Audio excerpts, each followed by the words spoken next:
Bismillahirrahmanirrahim. Assalamualaikum warahmatullahi wabarakatuh.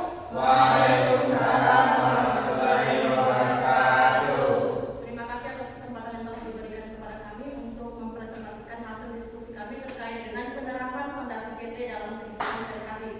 Perkenalkan, kami dari kelompok 8 dengan anggota kelompok saya sendiri Hala dan teman saya Takdir.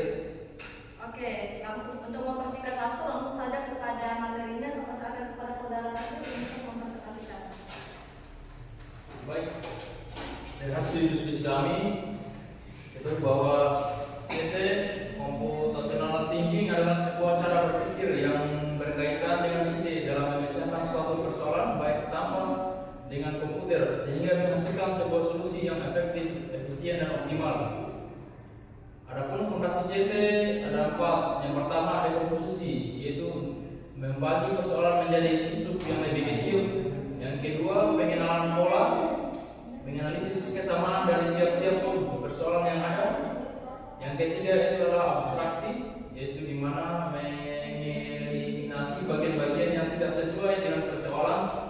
Dan selanjutnya fokus pada mencari solusi persoalan. Yang keempat itu adalah algoritma, menyusun langkah-langkah secara terurut untuk mencapai serta memilih solusi terbaik. Adapun contoh hal atau persoalan zaman sekarang yang tidak memakai komputer, TIK dan robot, tapi membutuhkan CT. Yang pertama itu adalah rencana liburan ke suatu tempat. Penerapan fondasi CT dalam kehidupan sehari-hari inilah merupakan jawaban yang sudah tepat, yaitu rencana liburan ke suatu tempat, yang dimana dengan posisinya yaitu membagi persoalan menjadi sub-sub yang lebih kecil. Pada persoalan ini kita dapat menentukan tempat liburan yang akan dituju, siapa saja yang ikut, barang-barang yang akan dibawa, anggaran dana yang diperlukan, dan transportasi yang akan digunakan. Yang kemudian kedua, pengenalan pola.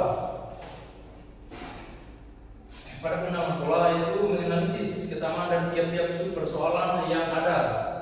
Barang-barang seperti pakaian, produk perawatan, obat-obatan dapat disatukan ke dalam sebuah koper. Sedangkan barang-barang penting seperti handphone, charger, dompet, tiket perjalanan dan lain sebagainya dapat dimasukkan ke dalam sling bag. Yang ketiga adalah abstraksi, mengeliminasi bagian-bagian yang tidak sesuai dengan persoalan, mengutamakan barang-barang yang penting dan pantas untuk dipakai dan dibawa selama liburan, serta meninggalkan barang-barang yang dianggap tidak perlu dibawa, ataupun bisa dibeli, disediakan di tempat liburan. Yang terakhir adalah algoritma, yaitu menyusun langkah-langkah secara terurut untuk mencapai serta memilih solusi terbaik.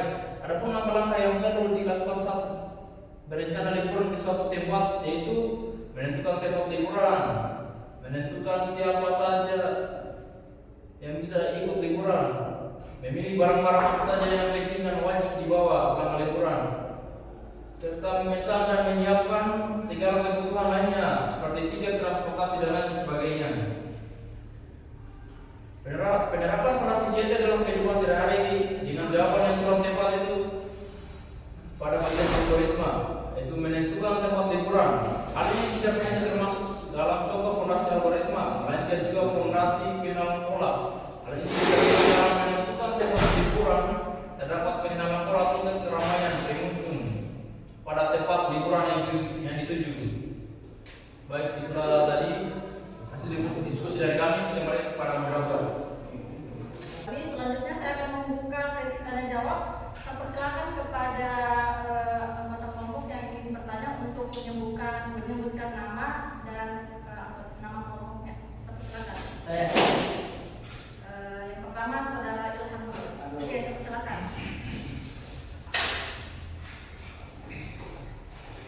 Baik. Assalamualaikum warahmatullahi wabarakatuh.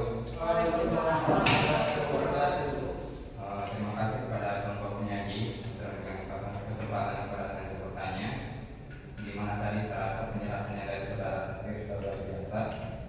Adapun pertanyaan saya itu pada fondasi computational thinking yang dikenal dengan CT, pengenalan pola di mana kita menganalisis tiap-tiap sub persoalan yang ada dari kantor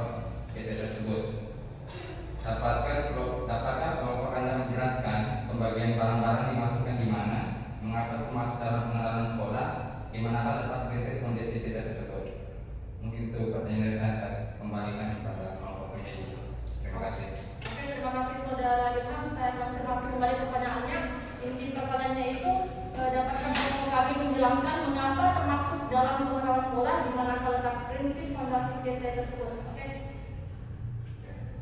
Terima kasih. Selanjutnya saya persilakan kepada saudara Imam. Ya, Assalamualaikum warahmatullahi wabarakatuh. Waalaikumsalam warahmatullahi wabarakatuh. Selamat siang semua. Siang. Terima kasih banyak kepada kesempatan yang diberikan kepada saya. Sebelumnya perkenalkan nama saya atas nama Hermanto. Saya dari kelompok 10. Ya, untuk pertanyaan saya. Mohon perhatiannya. Ya, saya ulangi.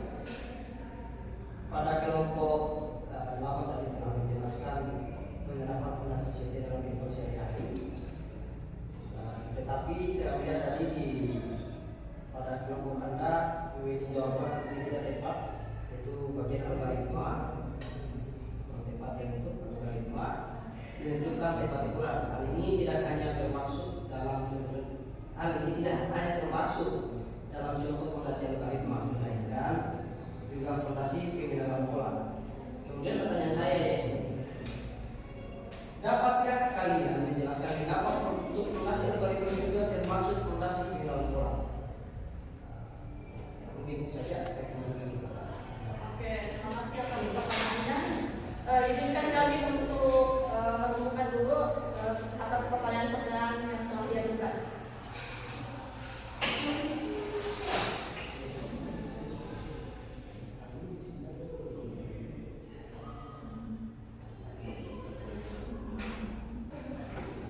Oke, terima kasih atas waktu yang telah diberikan. Kami akan menjawab pertanyaan yang telah diberikan. Untuk pertanyaan pertama dari saudara Ilham Halidin akan dijawab oleh saudara Nadia. Terima kasih pertanyaan kepada saya. Saya akan menjawab pertanyaan dari saudara Ilham. Yang pertanyaan yaitu pada fondasi CT pengenalan pola. Mengapa termasuk dalam pengenalan pola? Di manakah letak prinsip fondasi CT tersebut? Baik, kesamaan sumber persoalan berdasarkan contoh CT yang diberikan terdapat beberapa kesamaan pada sumber persoalan, yaitu membawa barang baik pakaian, produk perawatan, obat-obatan, handphone, charger, dompet, tiket perjalanan dan lain sebagainya merupakan barang yang dibawa oleh individu. Kemudian klasifikasi berdasarkan kebutuhan, barang tersebut diklasifikasikan berdasarkan kebutuhannya.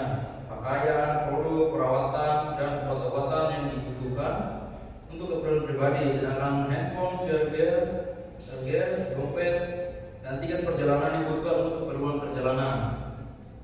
Kemudian memilih tempat penyimpanan. Setiap jenis barang memiliki tempat penyimpanan yang ideal. Pakaian, produk perawatan, obat-obatan disimpan dalam koper, sedangkan handphone, charger, dompet, dan tiket perjalanan disimpan dalam slip bag. Kemudian pengenalan pola. Contoh CT ini menunjukkan pengenalan pola dalam CT pada dua tingkatan. Tingkatan pertama klasifikasi barang berdasarkan kebutuhan. Pola pertama adalah klasifikasi berdasarkan kebutuhan. Contoh CT computational thinking menunjukkan bahwa individu mengklasifikasikan barang-barang mereka berdasarkan kebutuhannya untuk keperluan pribadi dan keperluan perjalanan. Kemudian tingkat kedua, memilih tempat penyimpanan berdasarkan jenis barang. Pola kedua adalah memilih tempat penyimpanan berdasarkan jenis barang. Contoh computational thinking menunjukkan bahwa individu memilih tempat penyimpanan yang ideal untuk setiap jenis barang, pakaian, produk perawatan, dan obat-obatan disimpan dalam koper karena barang-barang tersebut banyak dan perlu dijaga agar tetap rapi dan terorganisir. Handphone, charger, dompet, dan tiket perjalanan disimpan dalam sling bag karena barang-barang tersebut kecil dan mudah diakses. Kemudian fondasi computational pengenalan pola. Fondasi computational thinking pengenalan pola dalam contoh ini terletak pada kemampuan untuk mengidentifikasi kesamaan dan perbedaan antara objek. Individu dalam contoh computational thinking dapat mengidentifikasi kesamaan dan perbedaan antara barang-barangnya berdasarkan kebutuhan dan jenis barang. Baik, itulah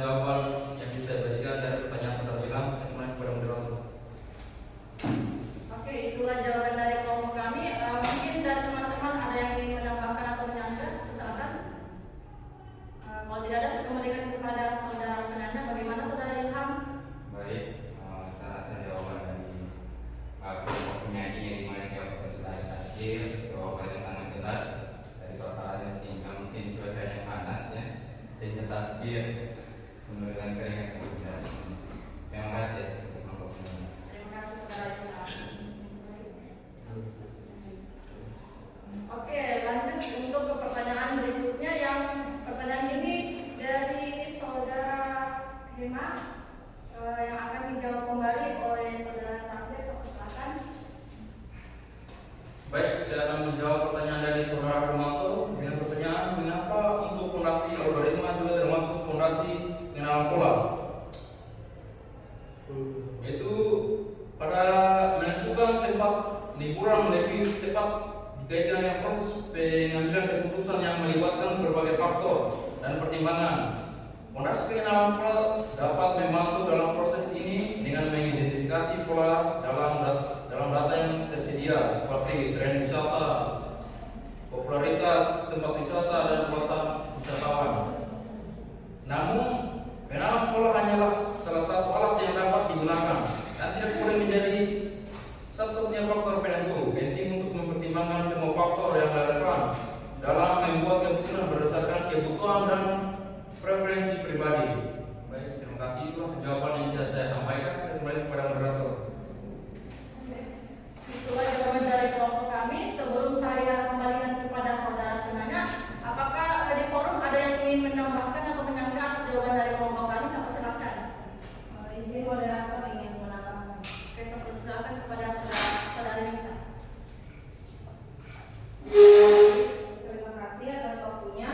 Baik, jadi tadi pertanyaannya mengapa menentukan tempat liburan itu dikatakan tidak hanya masuk pada fondasi algoritma, tapi juga pada fondasi pengenalan pola.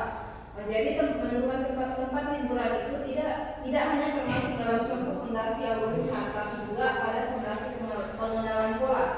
Ini dikarenakan dalam menentukan tempat liburan itu terdapat pengenalan pola seperti mengenali tingkat keramaian pengunjung tempat liburan, kemudian juga seperti mengenali kemacetan dalam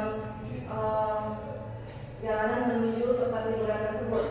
Maka dari itu, mengapa menentukan tempat liburan itu dikatakan sebagai jawaban yang kurang tepat, karena dia tidak hanya termasuk pada pola algoritma, pada fondasi algoritma, melainkan juga pada pengenalan pola.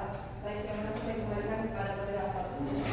Terima kasih atas tambahan jawaban dari saudara Nita. Saya kembalikan kepada saudara penanya. Bagaimana saudara Nita?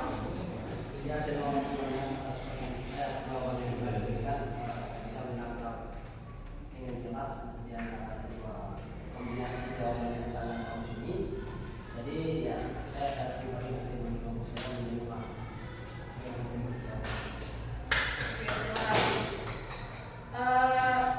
Di sini saya akan memberi kesimpulan terhadap jawaban yang telah dikemukakan tadi untuk pertanyaan dari saudara Hermanto, di mana menentukan tempat liburan itu melibatkan proses pengambilan keputusan yang kompleks, bukan hanya tentang pengenalan pola tingkat keramaian. Fondasi pengenalan pola dapat membantu dalam proses ini, tetapi tidak boleh menjadi satu-satunya faktor penentu. Mungkin itu saja kesimpulan dari kelompok kami. Karena berakhirnya sesi tanya jawab, maka berakhir pula diskusi kita pada hari ini.